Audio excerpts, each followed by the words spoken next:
Patrick, it's April, and we're back on the set again. You've been out of town for a while. I have been out of town a little bit. I hope our 5 million viewers didn't miss me too much. It's good to be back. We got a lot to talk about. We do indeed. Republican primary coming up. Primary across the state, Democrat and Republican, and Republican, but the Republican primary here locally and statewide is the most interesting. We have an exotic political salad, Your Honor, of a variety of races to talk about. Sprinkle a little lemongrass, sprinkle a little papaya. What kind of grass? Throw it all in the dishwasher and we'll see what comes out. Well, in the 8th District, I'm hearkening back to 30 years ago when I was a candidate in 1994. You were a young man then. I was a young man. The same large cast of candidates, and John Hochstetler, who won that race back then, is running again. He who prevailed in that crowded field is back to put his hat back in the ring, and that's going to be a fun one to talk about. And we have guests who are going to assist us. We have two of my heroes in the political science field, two gentlemen that keep on top of everything. I can't wait to have them on. I thought we had them back on because they were so wrong in the Evansville mayoral primary that we were going to give them a chance to sort of upgrade their credentials. You need to make them feel welcome, okay? But let's talk first of all about the history that is being made every day in New York. Did you think you would be alive, ladies and gentlemen, when a former president of the United States was on trial in 40 felony counts? I mean, this is historic. It is historic, and the interesting thing is this chapter has not been written yet. The book has not even begun to be written. This trial, the charges brought against former President Trump originally were considered by the feds. They elected not to file charges. The feds did. I mean, the state did through the prosecutor in New York. And why the feds decided not to pursue it and the state prosecutor did is kind of a mystery to me. Well, the grand jury, I think, returned those indictments in New York, but the feds could have been too busy with the document case or the obstruction case. Patrick, you can have your own opinions, but your own set of facts. Yes. The fact of the matter is the grand jury was a New York grand jury, not a federal grand jury. I said grand jury. A grand jury is a grand jury. Now we're going to, not only do we now ask what political party the judge is from, so we can predict the outcome, but we can say, well, if it's a New York grand jury, then it must be a little lesser than another grand jury. I just want to make sure, let me tell you, I got an opportunity to speak to a group of USI students in all the various Trump cases. There's a lot more misinformation out there than accurate information. I'm not defending anybody or holding the flag for any particular political party, but it's important, as you say, these are very historic times. It's important to be accurate. Let's talk about what's going on in the state of Indiana. We got Let's do that. What, a 5-way race for governor? We have a big race for governor, and we'll get into that with our guests. And every article about any poll, sadly, says that Senator, I guess I was there for 6 years, I didn't do anything, and now I'd like to be your governor, Mike Brown. Well, here's the thing that's interesting about those predictions for the outcome. He had a 40% of the vote before the end of the year. The latest articles I've read, and we ask our experts when they come on, he slipped to 33%, and Crouch and two of the other candidates have both moved up and are gaining momentum. I don't think this race is over by any stretch of imagination. I don't either, and here's why, and our guests we're jumping the gun on them. But Suzanne Crouch, for 8 years, has been in every county, with every county clerk, at every chicken dinner. And in a general election, that may not matter, but in a primary, makes a big difference. You got to be motivated to go to the polls. She knows every Republican in Odin and Paragon and Worthington and all these little towns. You bet. And we'll see, won't we? It'll be interesting. We have a very hotly contested primary here locally for county commissioner. We do indeed, and we'll see what our doctors think. It has been, it was a great tournament. Before we get to politics, we want to salute the Purdue Boilermakers for just almost getting there. They played a team that I'm not sure anybody could have beaten. And then let's salute our Indiana women's basketball team up there in Indianapolis with Caitlin Clark in the #1 draft. By the Indianapolis Fever. It'll be fun to go up there and watch some basketball. When we come back, two professors who kind of want to redeem themselves from the silliness that came out of their mouth the last time. Don't listen to that. We're going to be kind and nice. We want you to educate us. We'll be right back.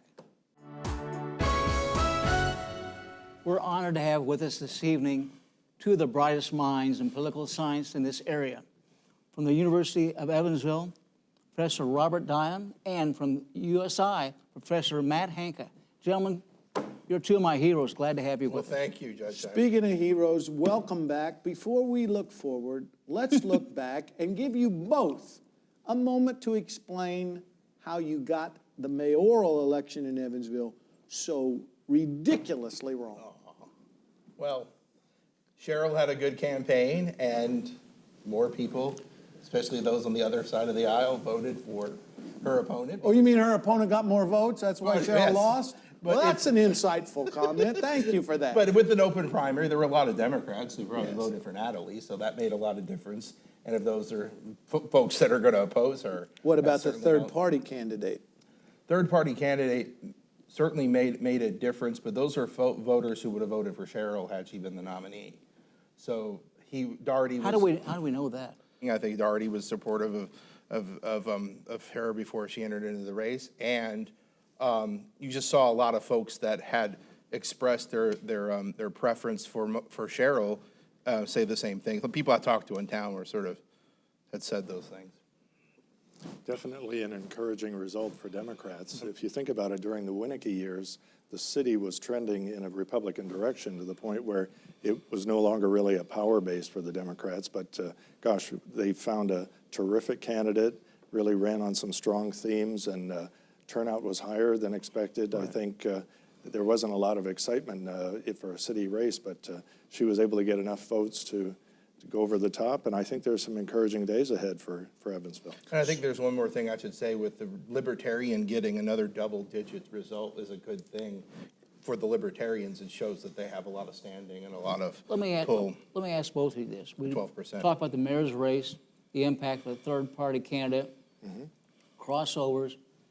There's a organization that has put up billboards from one end of the state to the other,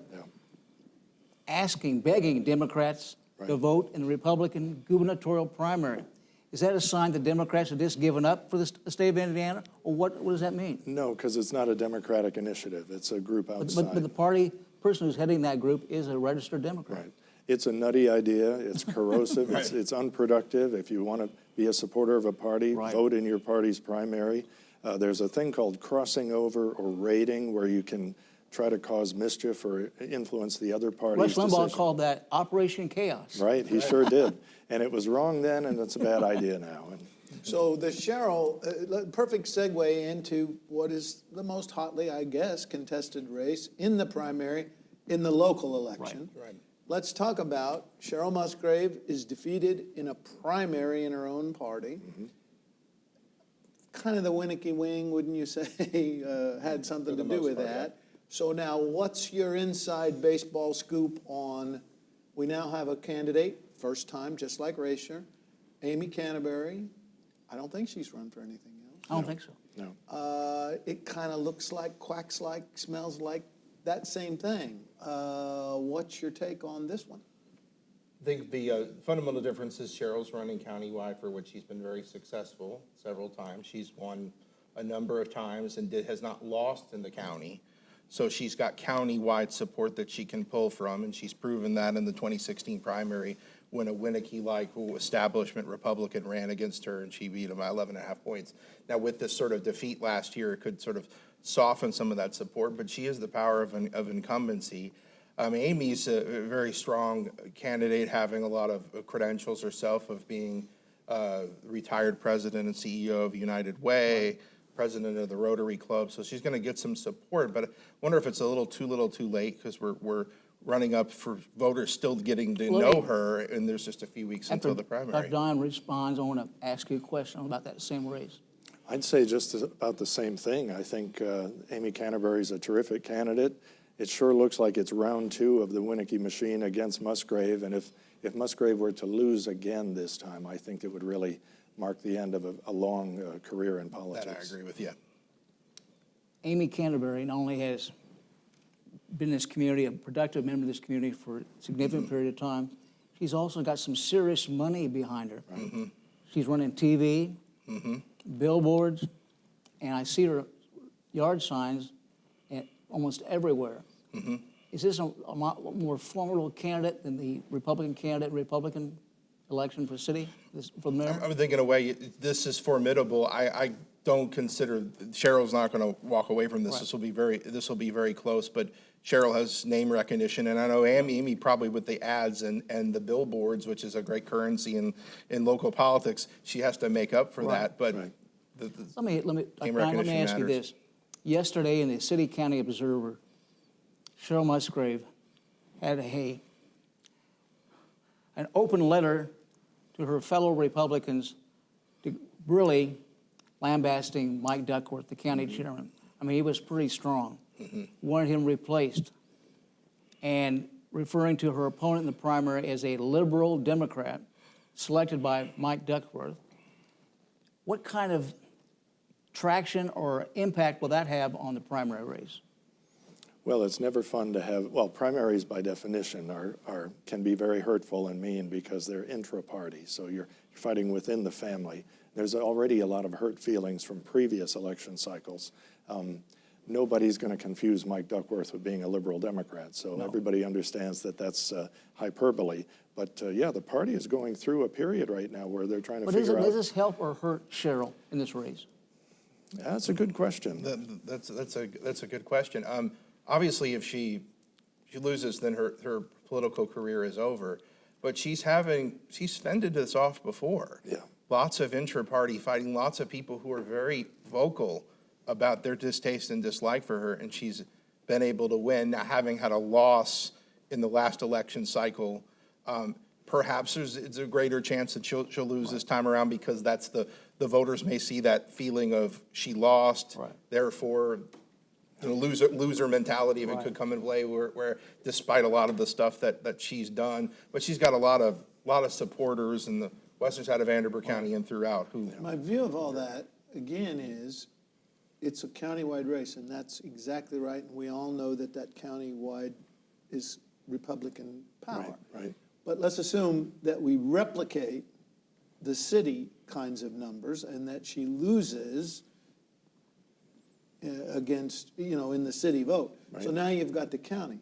You've got a county chair, to the judge's point, who's awfully motivated. And you've only got, again, my view of primaries, it takes, you get out of bed that morning and you say, who cares? Right. Kind of like we're going to say, on my side of the aisle, there's just not a lot to get excited about in the Democrat. Yeah. So you got to be a motivated Republican, and what's going to motivate you? Well, will it be the county chairman and his ability to turn out precinct people? Will it be that same team that defeated her within the city boundaries? So I'm just saying, fellas, I don't want you to be 0 for 2. Those kind of numbers, you just never get out of Class AA ball. That's right. Let's move to the 8th District race. 8th District used to be referred to as the Bloody Eighth. That's right. Larry Bouchon has held that office for how many years now? I know I've heard that name. 14. Who is that you're talking about? 7 terms. Be nice. I know I've He's heard your his... congressman. Be nice. That seat's been empty for 14 years. He's been a great public servant. Backbencher Larry Bouchon. Go ahead. But he's been a great public servant. But now we have 9 candidates? That's right.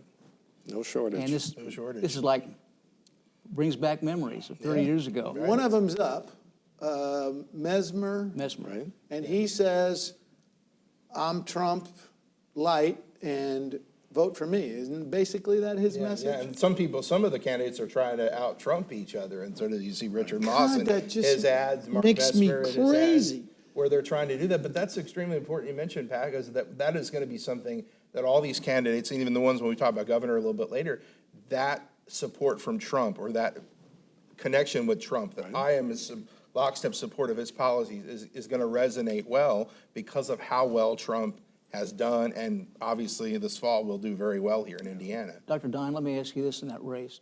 John Hostetter ran successfully. I think there were like 11 candidates in 1994. And he won the primary basically because he had a coalition of evangelical churches in the 8th district. Those people were organized. They were his foot soldiers. They got the vote out, and they voted strong for John. Every time. Will he be able to muster that same group this time around? That really remains to be seen.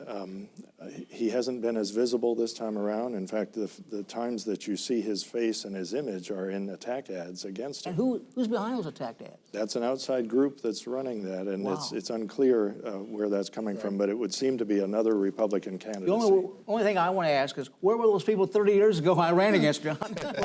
In Shively and Shoulders Volume 1, I used to call him the kamikaze congressman because he would take stances That's right. that were not popular. He would just take, ladies, breast cancer is caused by abortion or something. I mean, there's strange connection.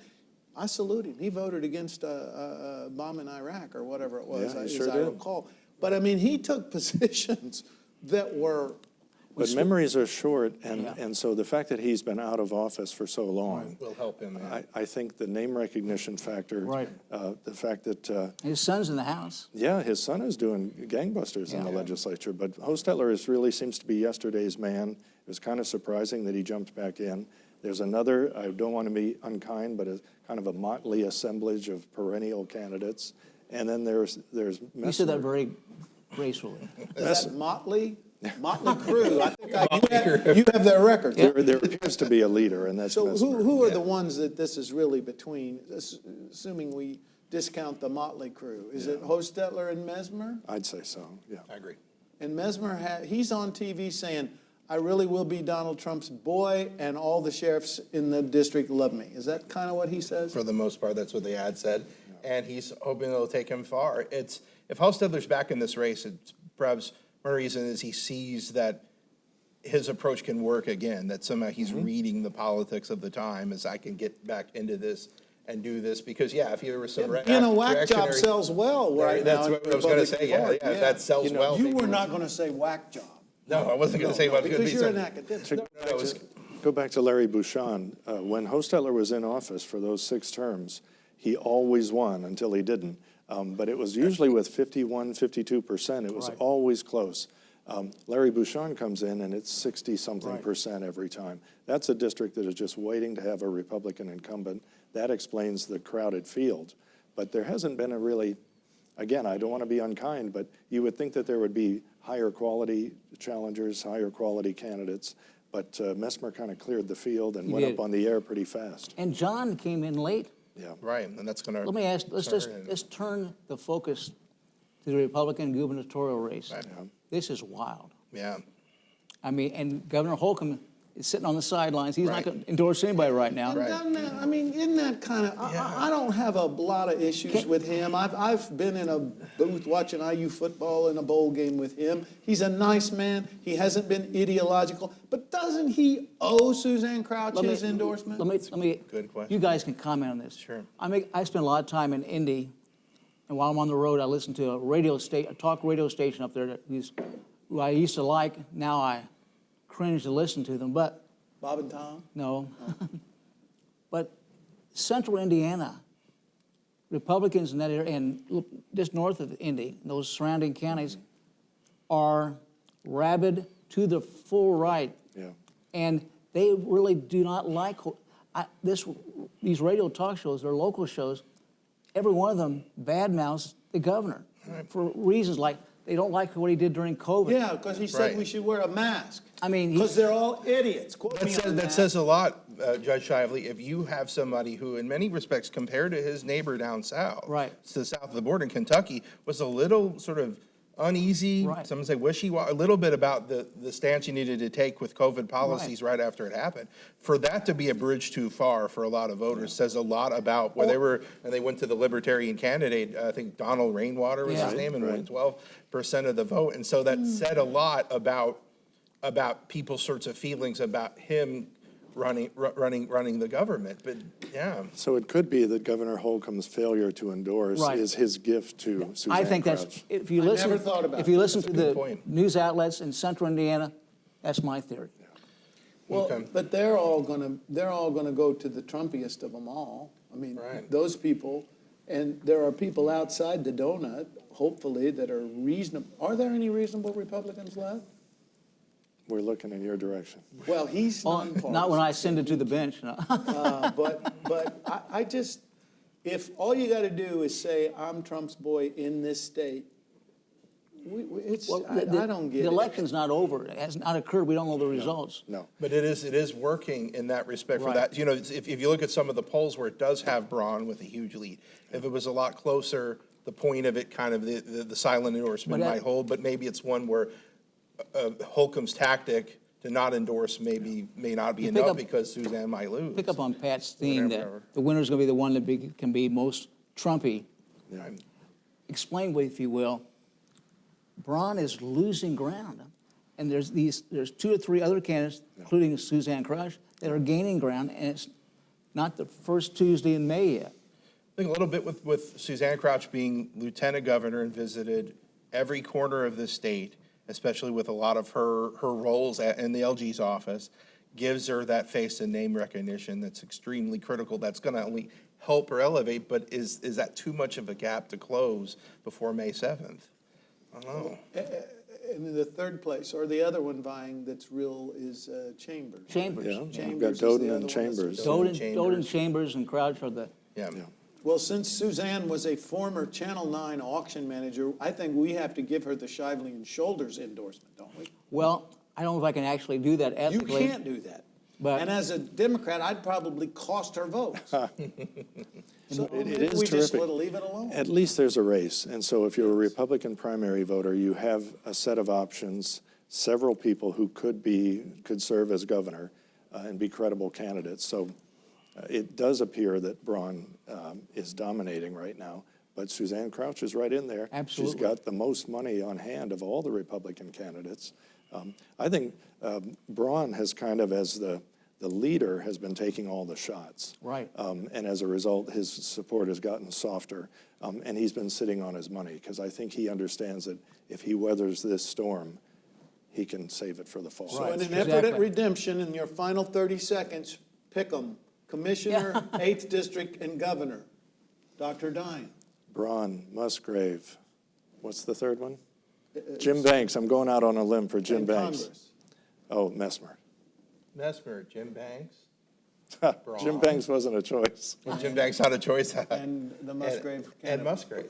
Okay, there you heard it from these two But Jim Banks who is were running for Senate. so wrong Yeah, last yeah. time, they almost didn't come back on. Right. We're always happy to have you both You guys here. are great. Thanks for being here. Thank you. When I come back, McKay, take another shot at Patrick. Stand by. A lot of fun with two learned gentlemen. Great guys. Super, always learn from them. You mentioned John Hostetter when he was in Congress. He was kind of a maverick. Yeah, I'll never I'd say. forget, the last time he ran, I went to a breakfast event, fundraiser, and John Boehner, who was then Speaker of the House, came here to fundraise for him. And John was, at that time, was kind of out of step with the Republican majority at that time. And John Boehner wanted to say kind words about the candidate. So here's what Boehner said. He said, you have a really wonderful congressman. He's such a gentleman. When he comes to my office and tells me why he can't vote for me, he says, I always understand. He's always so polite how he does it. I always remember John Boehner making those comments right here in Evansville. And right toward the end of Shively and Shoulders, John Hostetler wrote a book and gave me a signed copy, and I still have it, Congressman Good for you. Hostetler. We appreciate your service. Maybe in a future show, Right. we'll have County Clerk Carla Hayden come on to explain why she's heading for the hills. That would be a good show. It would indeed.